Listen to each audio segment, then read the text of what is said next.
Please subscribe to my channel and hit the bell icon. Hanuman Kishkindha के राजा सुग्रीव की वानर सेना के मंत्री थे। राम और हनुमान पहली बार ऋषिमुख पर्वत पर मिले, जहां सुग्रीव और उनके साथी रहते थे। सुग्रीव के भाई बाली ने उससे उसका राज्य भी छीन लिया और उसकी पत्नी को भी बंदी बना कर रखा था। जब सुग्रीव राम से मिले, वे दोनों मित्र बन गए। जब रावण पुष्पक विमान में सीता माता को ले जा रहा था, तब माता सीता ने निशानी के लिए अपने अलंकर फेंक दिए थे। वो सुग्रीव की सेना के कुछ वानरों को मिला था। जब उन्होंने श्री राम को वो अलंकर दिखाए तो राम और लक्ष्मण के आंखों में आंसू आ गए। श्री राम ने बाली का वध करके सुग्रीव को किष्किंधा का राजा दोबारा बना दिया। सुग्रीव ने भी मित्रता निभाते हुए राम को वचन दिया कि वो और उनकी वानर सेना भी सीता माता को रावण के चंगुल से छुड़ाने के लिए पूरी जी जान लगा देंगे। उसके बाद हनुमान, सुग्रीव, जामवंत ने मिलकर सुग्रीव की वानर सेना का नेतृत्व किया और चारों दिशाओं में अपनी सेना को भेजा। सभी दिशाओं में ढूंढने के बाद भी कुछ न मिलने पर ज्यादातर सेना वापस लौट आए। दक्षिण की तरफ हनुमान एक सेना लेकर गए, जिसका नेतृत्व अंगद कर रहे थे। जब वे दक्षिण के समुद्र तट पर पहुंचे तो वे भी उदास होकर विंध्य पर्वत पर इसके विषय में बात कर रहे थे। वही कोने में एक बड़ा पक्षी बैठा था, जिसका नाम था संपाति। संपति वानरों को देखकर बहुत खुश हो गया और भगवान का शुक्रिया करने लगा इतना सारा भोजन देने के लिए। जब सभी वानरों को पता चला कि वह उन्हें खाने की कोशिश करने वाला था, तो सभी उसकी घोर आलोचना करने लगे और महान पक्षी जटायु का नाम लेकर उसकी वीरता की कहानी सुनाने लगे। जैसे ही जटायु की मृत्यु की बात उसे पता चला, वह जोर जोर से विलाप करने लगा। उसने वानर सेना को बताया कि वो जटायु का भाई है और यह भी बताया कि उसने और जटायु ने मिलकर स्वर्ग में जाकर इंद्र को भी युद्ध में हराया था।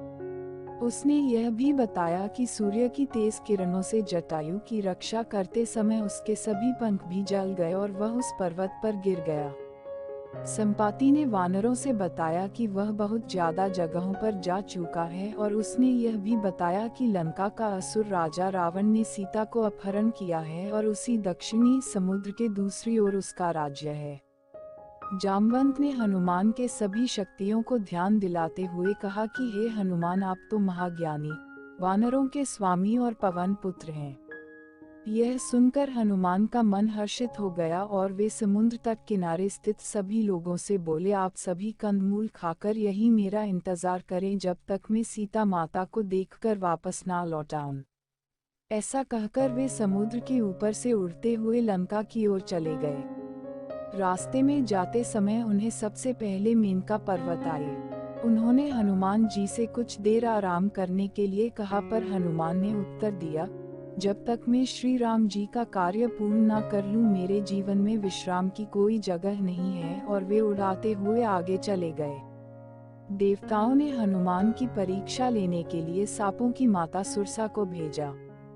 सुरसा ने हनुमान को खाने की कोशिश की, पर हनुमान को वो खा ना सकी। हनुमान उसके मुख में जाकर दोबारा निकल आए और आगे चले गए। समुद्र में एक छाया को पकड़कर खा लेने वाली राक्षसी रहती थी। उसने हनुमान को पकड़ लिया, पर हनुमान ने उसे भी मार दिया। समुद्र तट पर पहुंचने के बाद हनुमान एक पर्वत के ऊपर चढ़ गए और वहां से उन्होंने लंका की ओर देखा। लंका का राज्य उन्हें दिखा, जिसके सामने एक बड़ा द्वार था और पूरा लंका सोने का बना हुआ था। हनुमान ने एक छोटे मच्छर के आकार जितना रूप धारण किया और वो द्वार से अंदर जाने लगे। उसी द्वार पर लंकिनी नामक राक्षसी रहती थी। उसने हनुमान का रास्ता रोका तो हनुमान ने एक जोर का घूंसा दिया तो नीचे जाकर गिरी। उसने डर के मारे हनुमान को हाथ जोड़ा और लंका के भीतर जाने दिया। हनुमान ने माता सीता को महल के हर जगह ढूंढा, पर वह उन्हें नहीं मिली। थोड़ी देर बाद ढूंढने के बाद उन्हें एक ऐसा महल दिखाई दिया जिसमें एक छोटा सा मंदिर था, एक तुलसी का पौधा भी।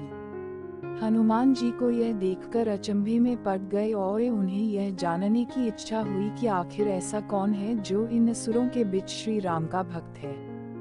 यह जानने के लिए हनुमान ने एक ब्राह्मण का रूप धारण किया और उन्हें पुकारा। विभीषण अपने महल से बाहर निकले और जब उन्होंने हनुमान को देखा तो वो बोले, हे महापुरुष, आपको देखकर मेरे मन में अत्यंत सुख मिल रहा है। क्या आप स्वयं श्री राम हैं? हनुमान ने पूछा, आप कौन हैं? विभीषण ने उत्तर दिया, मैं रावण का भाई विभीषण हूँ। यह सुनकर हनुमान अपने असली रूप में आ गए और श्री रामचंद्र जी के विषय में सभी बातें उन्हें बताया। विभीषण ने निवेदन किया, हे पवन पुत्र, मुझे एक बार श्री राम से मिलवा दो। हनुमान ने उत्तर दिया, मैं श्री राम जी से जरूर मिलवा दूंगा, परंतु पहले मुझे यह बताए कि मैं जानकी माता से कैसे मिल सकता हूँ। Thanks for watching. For more stories, please subscribe to my channel.